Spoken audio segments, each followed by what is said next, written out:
시청자 여러분 안녕하십니까? 좋은 아침입니다. 간밤에 미국 증시가 CPI를 대기하면서 다시 한번 하락했습니다. 요즘 들어 날씨가 많이 추워지고 있는데 비단 날씨뿐만 아니라 증시 투자 심리도 급격히 얼어붙고 있죠. CPI가 좀 잘 나와줘서 증시 투자 심리도 많이 높기를 기대해 봅니다. 자, 그럼 미국 증시의 마감 상황부터 바로 한번 확인해 볼까요? 간밤 미국 증시는 빅테크 기업들의 주가 급락세를 주시하면서 일제히 하락했는데요. 현재 오라클뿐만 아니라 테슬라와 브로드컴 등 개별 기업단에서도 악재들이 쏟아져 나오면서 증시 투자 심리가 전체적으로 뒤숭숭했던 하루였습니다. 다우지수는 결국 48,000선 아래로 떨어졌고요. S&P 500은 1%, 그리고 나스닥 지수는 1.57% 비교적 큰 폭으로 하락했습니다. 한편 지난주부터 내리막길을 걷고 있던 국채금리는 간밤에 보합권에서 거래를 마쳤는데요. 연준 위원들의 발언을 소화하면서 10년물 국채금리는 박스권에서 움직였고요. 또 통화 정책에 민감한 2년물 국채금리도 3.5% 아래서 거래됐습니다. 그리고 외환 시장에서는 파운드와의 움직임이 눈에 띄었는데요. 간밤에 영국 쪽에서 CPI가 발표됐는데 예상치보다 훨씬 더 낮게 나왔다라고 하죠. 해당 소식에 금리나 기대감이 커지면서 파운드와는 하방 압력을 받았고요. 달러 인덱스는 파운드 약세를 주시하면서 98 중반대에서 거래됐습니다. 그리고 오늘은 원달러 얘기를 빼놓을 수가 없을 것 같은데 장중한때 1,480원마저 결국 돌파했다라고 하죠. 지금은 그래도 상승폭이 조금 둔화되면서 한 1,477원대까지 떨어진 상태이긴 한데 정말 1,500원 시대가 오는 건 아닌지 당분간 외환 시장을 조금 더 면밀히 살펴볼 필요가 있어 보입니다. 자, 그럼 다음 장 통해서 시장을 움직였던 이슈들도 같이 체크해 보시죠. 금리나 지지하지만 서두를 필요가 없다. 바로 연준 의장 후보로 꼽히고 있는 월러 이사가 남긴 발언이었는데요. 최근 고용시장이 흔들리고 있는 만큼 추가 금리 인하가 필요하다면서도 인플레이션 반등 가능성을 감안했을 때 너무 급할 필요는 없다고 말한 겁니다. 그러면서 현재 통화정책 기조가 중립금리보다 100bp 정도는 더 높은 상태라고 덧붙였는데요. 참 이게 매파도 비둘기파도 아닌 좀 애매한 발언이어가지고 채권 시장에서도 좀 혼란스러운 움직임들이 나타났던 하루였고요. 그리고 오늘은 원자재 시장 쪽에서 눈에 띄는 이슈들이 있었는데요. 우선 국제 유가가 5거래일 만에 상승 전환됐다라고 하죠. 지난주부터 쭉 빠지면서 2021년 2월, 그러니까 거의 4년 만에 최저치를 기록 중이었는데 간밤에 트럼프 행정부가 베네수엘라 정부를 향해서 이 유조선 봉쇄령을 내리자 공급단의 불확실성이 커지면서 WTI도 1% 넘게 뛰었습니다. 다만 장기화될 이슈까지는 아닌 만큼 당분간 국제유가 하락세가 조금 더 이어지지 않을까 생각이 들기도 하고요. 또 간밤에 금값과 은값의 상승세도 눈에 띄었죠. 금은 장중한때 4,400달러에 근접했고 은값은 결국 66달러를 돌파했는데요. 빅테크 기업들이 계속 고전하는 가운데 그래도 그나마 금과 은 쪽에서는 금리나 훈풍이 부는 것 같아서 참 다행이라는 생각이 들기도 합니다. 자, 이렇게 오늘도 시장을 움직였던 이슈들 한눈에 정리해봤고요.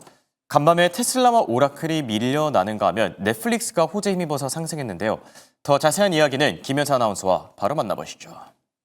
네, 기업별 이슈 바로 만나보겠습니다. M7 상황 함께 보시면 전체적으로 눌려있는 모습 확인하실 수가 있는데요.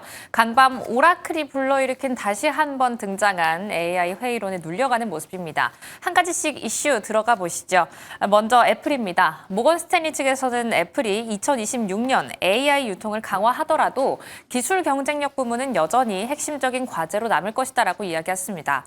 이렇게 이야기하면서 목표 주가 315달러까지 높여 잡고 있는데요. 오늘은 273선 지나가지고 있는 주가, 목표 주가 상향 리포트가 쏟아졌음에도 불구하고 주가는 약세 흐름 이어가고 있습니다. 다음으로 아마존입니다. 아마존은 조직 개편 소식이 들어왔는데요. AI, 칩, 그리고 양자 통합 조직을 개편한다라고 이야기하면서 베테랑 임원을 섭리할 것이다라고 이야기했지만 역시나 주가 약보합권 지나가고 있는 모습입니다. 마지막으로 테슬라입니다. 테슬라는 이틀간의 상승을 뒤로 하고 오늘은 4%대 하락분을 보여주고 있는데요. 캘리포니아 당국이 오토파일럿과 FSD에 대한 광고를 전면 수정하지 않으면 30일 동안 제조 면허를 중지하겠다라는 이야기가 나오면서 오늘 하락분 받아간다는 점도 확인하겠습니다. 마이크론의 실적 발표 지금 바로 공개가 됐는데요. 이 실적 발표 전에 증시는 어떻게 움직였는지 다음 장 통해서 확인해 보시죠.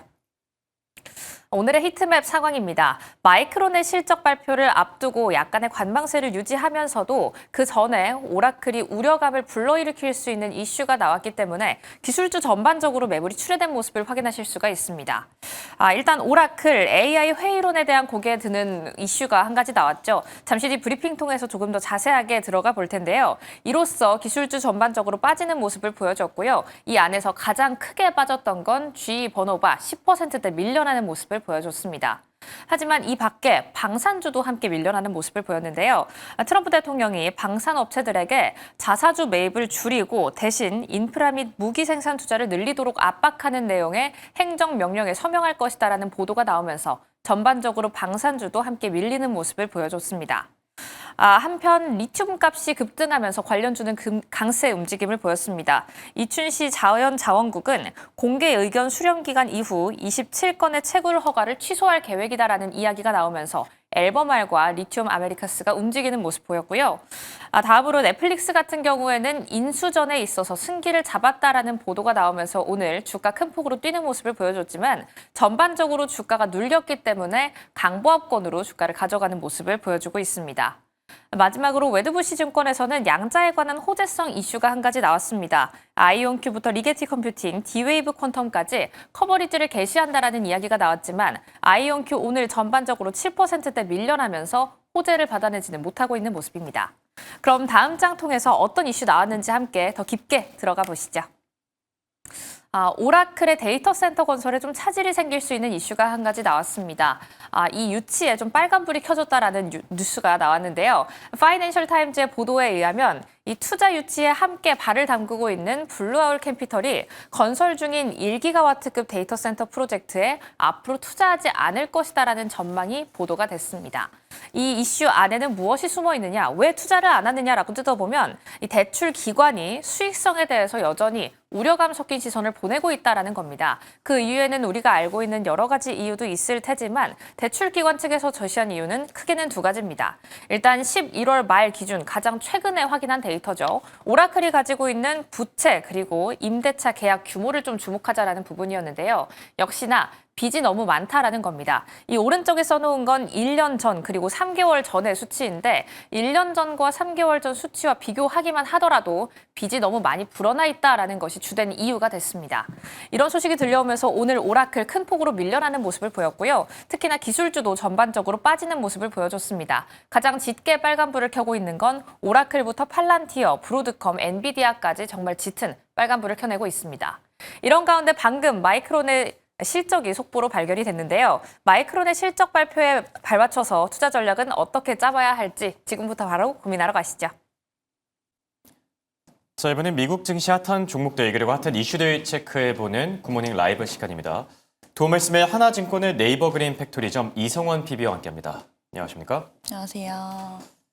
생각해보니까 참 중요한 날마다 나와주시는 것 같아요. 지난주에는 FOMC 회의가 있었고 오늘은 또 마이크론의 실적이 발표됐는데 참 다행입니다. 마이크론 실적 좀 잘 나와줘가지고 시간외 거래에서도 급등하고 있는데 관련 소식들은 저희가 잠시 뒤에 조금 더 자세하게 나눠볼 예정이고요. 자, 우선 미국 증시 마이크론 실적과는 별개로 또 오늘은 일제히 하락 마감했는데 한 줄 평은 어떻게 남기실까요? 오라클발 이제 다시 AI 버블론이 재점화되면서 이제 CPI를 앞두고 경계감이 조금 강해진 하루였다라고 말씀드릴 수 있을 것 같습니다. 네. 결국 투자자들이 가장 기다리고 있는 거는 뭐 마이크론 실적도 중요하지만 매크로 단에서는 CPI가 더 중요하긴 하겠죠. 이번 CPI 결과가 올해 예정된 좀 마지막 제일 중요한 경제 지표 가운데 하나이기 때문에 내년 1월 FOMC 회의에도 상당한 영향을 미치지 않을까 생각이 드는데요. 자, 더 자세한 시장 이벤트들 확인해보기 위해서 굿모닝 라이브 이슈픽 보여주시죠. 오늘 예정된 세 가지 토픽입니다. 미리 보낸 CPI 그리고 무섭네요. 피해 금요일. 세 번째 토픽은 마이크론 실적으로 또 좋은 이야기들도 올라와 있고요.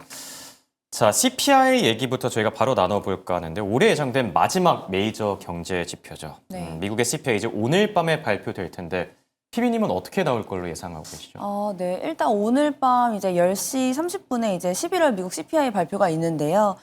아무래도 이제 올해 마지막 메이저 지표다 보니까 이제 굉장히 되게 중요하게 생각을 하고 있는데, 우리가 이제 CPI 발표에서 이제 중요하게 봐야 될 게 결국에는 코어 CPI입니다. 그렇죠. 네, 최근에 이제 유가나 식료품 가격이 계절적으로 변동이 심하기 때문에 이를 빼고 이제 근원 소비자 물가 지수를 진짜 물가 추세로 보고 있는데, 지금 시장에서 컨센 자체로는 아마 3% 초반을 예상을 하고 있고요. 만약에 근데 이 수치가 3.2% 정도 이상으로 나오게 된다고 하면 아무래도 시장이 이제 조금 더 발작할 가능성이 있기 때문에 이 지표가 이제 수치가 어떻게 나오는지가 가장 중요할 것 같습니다. 네. 네, 그리고 이제 두 번째로 조금 더 CPI에서 중요한 게 바로 이제 주거비 부분인데요. 예. 네, 미국에서 이제 물가를 볼 때 가장 큰 비중을 차지하는 게 약 35%로 이제 월세 부분인데요.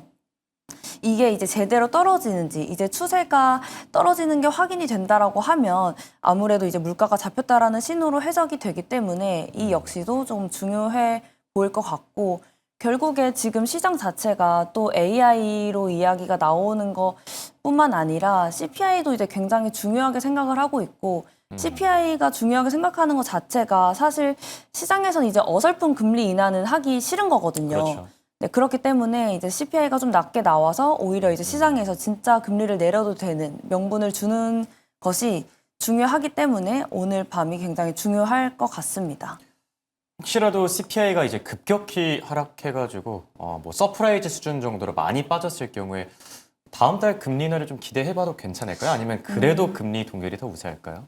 그럼에도 불구하고 저는 아직 1월은 금리 동결이 조금 더 우세할 거라고 뭔가 생각을 추세 하고요. 변화까지는 기대하기는 어려운 걸까요? 네, 사실 만약에 이번 CPI가 나온다고 하면 어쨌든 이번에 금리를 내렸던 이유가 될 수도 있다라고 생각을 하고, 그러니까 이번 금리를 내려줬던 이제 이유가 되는 거지, 네. 이게 내년까지 갈지는 조금 더 내용이 나와줘야 할 것 같습니다. 네, 실제로 지금 CME 페드워치 기준으로도 금리 동결 가능성이 한 70%, 금리 인하 가능성이 30% 정도죠.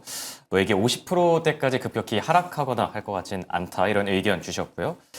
자, 그리고 두 번째 토픽으로는 저희가 피해 금요일에 대한 얘기를 나눠볼까 하는데, 내일이죠. 이제 네. BOJ의 금리 결정, 여기에 내마녀의 날까지 겹친다라고 합니다. 피해 금요일이 될까요? 아니면 좀 무난히 지나갈 수 있을까요? 어떻게 보시죠? 사실 저는 무난히 지나갈 거라고 한번 예상해 보겠습니다. 그랬으면 좋겠죠. 네, 그게 제 희망인데요. 네. 일단은 이제 금요일에 우리가 이제 가장 이슈로 또 보고 있었던 게 바로 일본의 통화정책 회의입니다. 이 BOJ 일본은행의 통화정책 회의가 이제 0.5%에서 0.75%로 이제 0.25% 인상할 가능성이 굉장히 높다라고 보고 있는데, 실제로 이제 우에다 가조 총재가 금리를 올릴지가 초미의 관심사인 이유 중에 하나가, 만약에 금리를 0.5%에서 0.75%로 올린다고 하면 이제 일본은 30년 만에 이제 0.5를 넘기게 되는 것이거든요. 그렇기 때문에 이 부분에서 지금 조금 주목을 해봐야 하고, 사실 환율 흐름 역시도 굉장히 중요한데, 만약에 이제 금리를 인상을 하게 된다라고 하면 엔화 강세와 함께 더불어서 우리가 가장 또 걱정하는 것 중에 하나인 이 글로벌 엔캐링 자금의 이제 일부 이탈 가능성이 있기 그렇죠. 때문에 아무래도 주목을 해봐야 하는 거는 맞지만, 사실 이 BOJ 이슈가 지난주부터 지속되었기 때문에 아무래도 이미 시장에 어느 정도 선반영되어 있다라는 것도 무시할 수는 없을 것 같습니다.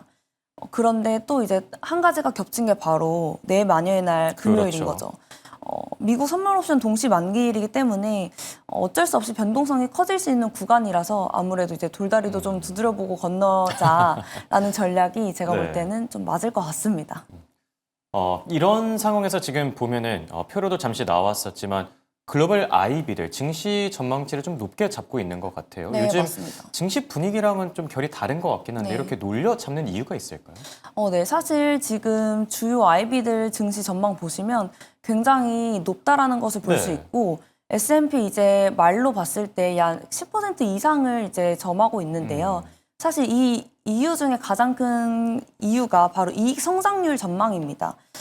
지난 35년 동안 S&P 500이 이제 3연속 3개년 연속으로 두 자릿수 이익 성장한 게 딱 2번인데요. 예. 바로 93년에서 95년, 그리고 2003년부터 2005년, 이때가 이제 전부인데, 이때 당시 S&P 500의 연평균 수익률이 약 13% 수익률을 기록을 했는데요.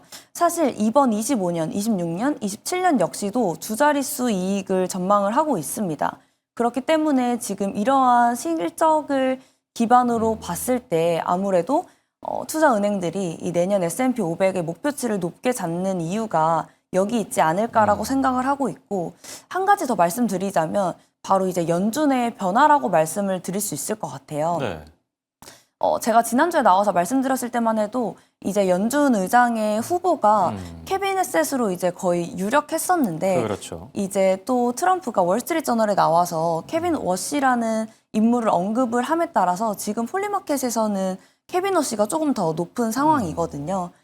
그렇기 때문에 지금 이 두 명의 케빈 중에 누가 연준 의장이 되냐도 이야기가 있는데, 사실 우리가 주목을 해봐야 할 거는 이 둘 케빈 모두 다 시장에 이제 호의적인 인물들이다라는 것들이 아무래도 이제 월가에서 이제 S&P 500의 전망을 높게 치는 이유 중에 하나가 될 것 같습니다. 그러니까 누가 되더라도 사실 금리 인하는 좀 예정된 수준이긴 하다, 이런 기대감이 작용하고 있는 네, 듯 맞습니다. 하고요. 그리고 마이크론 얘기 바로 나눠보죠. 지금 시청자분들께서도 많이 기다리고 있을 것 같아요. 자, 우선 EPS와 매출이 예상보다 훨씬 더 잘 나와줬고요. 그리고 내년 2분기 전망, 이 부분이 특히 좀 중요했던 것 같은데 가이던스가 상당히 좋게 나왔습니다. 예상치보다 훨씬 더 높게 나왔고요. 그러다 보니까 지금 시간 외 거래소도 6% 급등 중인 점 참고하시면 좋을 것 같고요. 마이크론, 정말 다행히 잘 네. 나와줬는데 피비님은 이번 실적 어떻게 좀 보셨을까요? 네. 사실 마이크론 실적이 잘 나올 거라고는 대부분 예상은 다 예. 했습니다. 근데 진짜 잘 나왔네요. 네, 너무 다행입니다. 잘 나올 거라고 생각은 했는데 예상보다 더 잘 나왔고, 사실 마이크론 실적이 이번에 이제 오라클이랑 브로드컴 관련한 이슈들을 좀 뒤엎어줄 수 있는, 죽여놓은 투심을 살려줄 수 있는 그렇죠. 기회가 될 거라 생각을 했는데 실적은 잘 나와 주었습니다. 근데 우리가 이제 좀 복귀해봐야 될 게 바로 지난주 브로드컴 이슈 때도 알 수 있듯이 사실 실적은 잘 나와놓고 이제 경영진들이 어떻게 말을 하냐에 따라서 또 주가 향방이 달라질 수 있거든요. 근데 마이크론 같은 경우에 아무래도 조금 세게 말을 해줘야 하는 것은 사실입니다. 그렇기 때문에 이 마이크론 관련해서 이제 두 가지를 우리가 좀 주의 깊게 봐야 하는데, 첫 번째가 바로 디램 부분이고요. 네. 디램 매출이 얼마나 더 잘 나오느냐. 왜냐면 시장에서 지금 사실 디램 가격 가파르고 있고, 또 이제 업황에 대한 의구심 자체가 아예 없는 상황이기 때문에 이를 뒷받쳐줄 실적이 나와주는지가 좀 세분화됐을 때 봐야 할 것 같고, 또 추가적으로 이제 우리가 이제 어닝콜에서 조금 확인해 봐야 될 내용 중에 하나가 바로 이제 HBM인데요. 이 마이크론의 HBM3E 자체가 사실 엔비디아뿐만 아니라 다른 뭐 AMD나 이제 다른 빅테크들 회사로까지 공급이 늘었는지 좀 확인을 해봐야 할 것 같고, 또 하나 더 제가 기대하는 거로는 마이크론에서 또 HBM이 이제 없어서 못 판다라는 식의 굉장히 센 멘트들을 조금 해주는지가 추가 주가 상승 여부에 판단할 수 있는 부분이 될 것 같습니다. 네. 그래도 지금 분위기를 보니까 브로드컴 때와는 좀 많이 다를 거다, 이런 얘기들이 나오고 있는 것 같아요. 네. 브로드컴 CEO는 워낙 좀 조심스러운 편이긴 해가지고 네. 마이크론의 어닝콜에서는 조금 더 기대해 볼 만한 그런 내용들이 나오지 않을까 조심스럽게 기대를 해보고요. 자, 그리고 오늘 장 특징주로 아마존과 카니발을 들고 와 주셨는데 네. 아마존 쪽에서 오늘 좀 큰 뉴스가 하나 있지 않았습니까? 네, 맞습니다. 오늘 장 열리기 전에 아마존에서 이제 오픈 AI 쪽으로 이제 100억 달러 규모의 투자 논의가 있었다라고 네. 뉴스가 나왔는데요. 근데 이게 보니까 단순히 금액이 중요한 게 아니라 조금 더 큰 의미를 갖고 있는 것 같더라고요. 네, 맞습니다. 사실 이게 100억 달러 투자를 하게 된다고 하면 이 오픈 AI 기업 가치 자체는 무려 5천억 달러가 되는 건데, 예. 사실 이게 하나로 보면 700조 원입니다. 그러니까 우리나라 이제 시가총액 1위인 삼성전자 시가총액의 2배가 되는 기업 그렇죠. 가치를 갖게 되는 거고요. 굉장히 큰 의미가 있는데, 이 더 나아가서 좀 우리가 살펴봐야 될 거는 사실 오픈 AI 하면 가장 떠오르는 빅테크가 바로 마이크로소프트 아니겠습니까? 그렇죠. 네, 마이크로소프트의 애저만 사용했는데 이번 딜을 조건 자체가 아마존의 이제 클라우드인 AWS를 사용하는 것, 그리고 또 아마존 자체 칩인 트레이니움을 쓴다는 조건이 있기 때문에 약간 빅테크 간에 미묘해질 수 있는 흐름을 우리가 좀 주목을 해봐야 할 것 같습니다. 네. 결국에 이제 이게 더 나아가서 아마존에서도 이제 자체 칩을 사용한다라고 하는 것 자체가 결국엔 엔비디아의 의존도를 줄이겠다라는 의지를 보여주는 것이기 때문에 이게 앞으로 또 어떻게 움직일 수 있는지를 조금 봐야 할 것 같고, 실제로 우리가 이제 아마존에서도 자체 칩을 사용한다라는 것은 알았는데 이전에를 복귀해보면 구글이 이제 TPU를 이제 나오고 나서 이 TPU 관련한 칩을 만드는 회사였던 브로드컴이 많이 오르지 않았습니까? 네. 그렇기 때문에 아마존도 이제 자체 칩을 설계하고 있는 이 마벨 테크놀로지에 대해서도 조금 주목을 해봐야 할 것 같고, 더 나아가서 마벨 테크놀로지뿐만 아니라 최근에 이제 빅테크들이 자체 칩을 만들고 있기 때문에 이 자체 칩을 만드는 설계 회사들, 더 나아가서 이제 TSMC 공정까지 좀 보게 된다고 하면 우리가 아마존 그리고 구글 또 엔비디아 모두 다 TSMC를 거쳐야 하기 때문에 결국 뒤에서 웃는 것은 TSMC가 될 수 있어서 이러한 흐름이 지금 TSMC에 어떻게까지 이어지는지도 한번 살펴보면 좋을 것 같습니다. 네. 자, 이번 계기가 AI 반도체 패권 경쟁의 어떤 분기점이 될지 지켜보는 것도 관전 포인트가 될 듯하네요. 지금까지 도움 말씀에 이성원 PB와 함께했습니다. 네, 고맙습니다. 네, 감사합니다.